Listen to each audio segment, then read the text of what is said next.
Welcome. In this briefing, we are going to break down what just happened in the Persian Gulf, how 400 Khaibar-Shekan missiles were able to destroy 8 Saudi supertankers in a single operational window, and why this event is not just a military strike, but a turning point for global energy and power structures. 02.14 a.m. local time, Persian Gulf, position approximately 26.8 north, 52.1 east. The sea is calm, wind moving at 9 knots, humidity high, visibility just over 1 kilometer under a moonless sky. 8 Saudi-flagged supertankers are moving in outbound formation, each separated by 2.5 to 3 nautical miles, fully loaded with crude oil, each carrying between 2.1 and 2.8 million barrels. Combined cargo value at that moment is just over $1.3 billion. On radar screens across escort vessels and coastal defense systems, everything appears normal. Then, at 02:15 a.m., the first ballistic tracks appear. Within seconds, the number multiplies. By 02:16 a.m., over 400 missile signatures were detected rising from multiple launch points deep inside Iranian territory. This is not a warning. This is a synchronized saturation strike.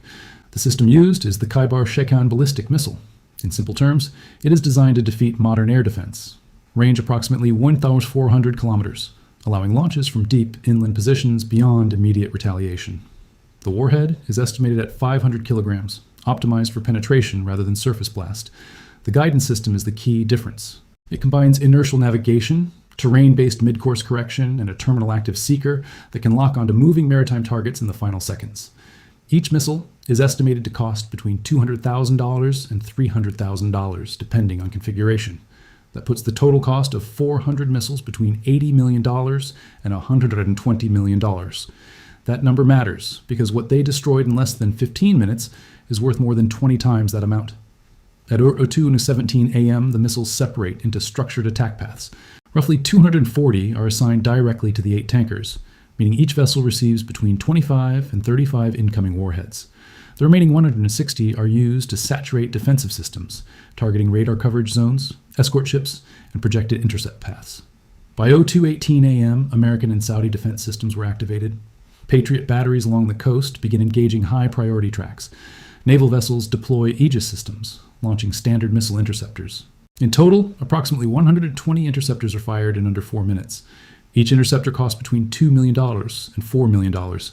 That means over $300 million in defensive munitions are expended almost instantly. But the mathematics of the engagement are unforgiving. Even with a 60 to 70% interception success rate, the number of incoming threats exceeds the system's capacity. Hundreds of missiles cannot be stopped with dozens of interceptors.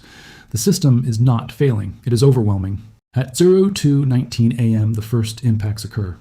The tanker Al Safa is hit by 3 penetrating warheads within 2 seconds. The hull is breached and the warheads reach the cargo compartments. When crude oil ignites in that volume, the fire does not behave like a normal explosion. It becomes a sustained industrial inferno. Temperatures exceed 100 degrees Celsius almost instantly. Within the next 90 seconds, all 8 tankers are hit, not once, but multiple times. The targeting is precise. Midship impacts maximize structural failure and cargo ignition. Secondary explosions follow as internal pressure builds.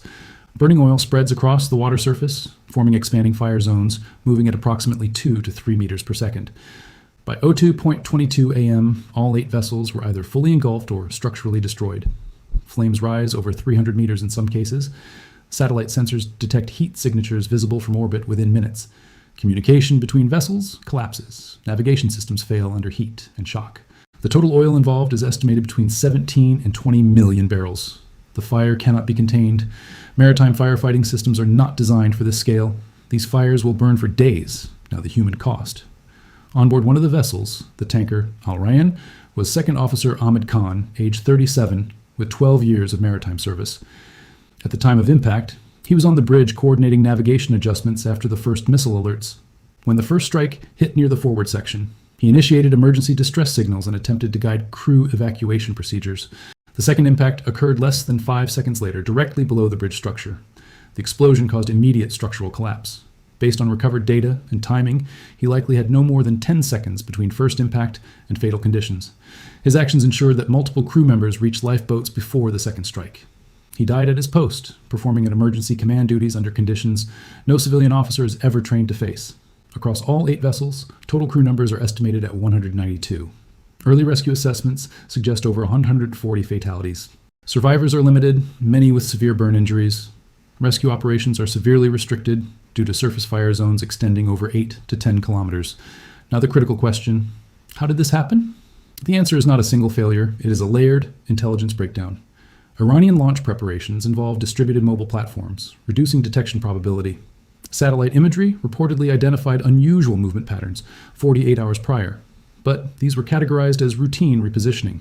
Signals intelligence detected increased encrypted traffic, but without actionable clarity. Even when early warning systems detected missile launches in real time, the engagement window was too short. From detection to impact, defenders had less than 5 minutes. That is not enough time to reposition assets or increase defensive density. This was not just a surprise, it was a timing advantage, engineered deliberately. Now look at the strategic and financial impact. Each supertanker is valued between $100 million and $130 million. That places total vessel losses between $800 million and $1 billion. Cargo losses at another $1.3 billion. Combined immediate loss is over $2.3 billion. Compare that to the attack cost. Iran spent approximately $100 million. They destroyed over $2.3 billion in assets. That is a cost ratio of roughly 1 to 23. But the bigger impact is not the ships. It is the system. The Persian Gulf handles around 20% of global oil supply. Within hours of the strike, maritime traffic in the region dropped by over 85%.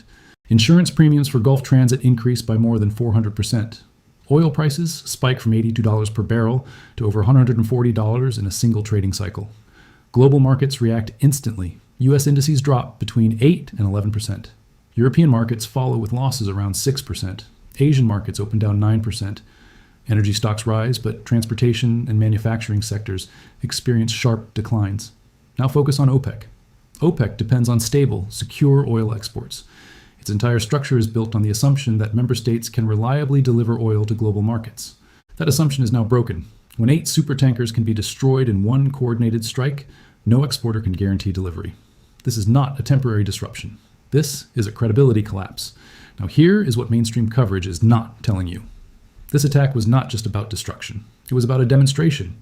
It proved that saturation missile doctrine can defeat high-end defense systems not by precision alone, but by volume combined with intelligent targeting. It also demonstrated that modern missile systems can engage moving maritime targets with high accuracy, something many defense models underestimated. The Khaibar-Shekan is not just a ballistic missile. It is a system designed specifically to defeat the assumptions built into Western defense architecture. And most importantly, it exposed a strategic reality. Defensive systems are expensive and limited. Offensive systems are cheaper and scalable. That imbalance creates a vulnerability that cannot be solved by simply adding more defense units. Right now, naval forces are repositioning, air patrols have increased, diplomatic channels are active, but none of that changes the fundamental shift that just occurred. In less than 10 minutes, a coordinated missile strike reshaped energy markets, exposed defense limitations, and destabilized one of the most critical regions in the global economy. The story they are telling is about an attack on oil tankers. The story I just told you is about the collapse of assumptions that have defined global security and energy stability for decades. If you want analysis that goes deeper than headlines and explains what is really happening, subscribe to the channel and stay informed.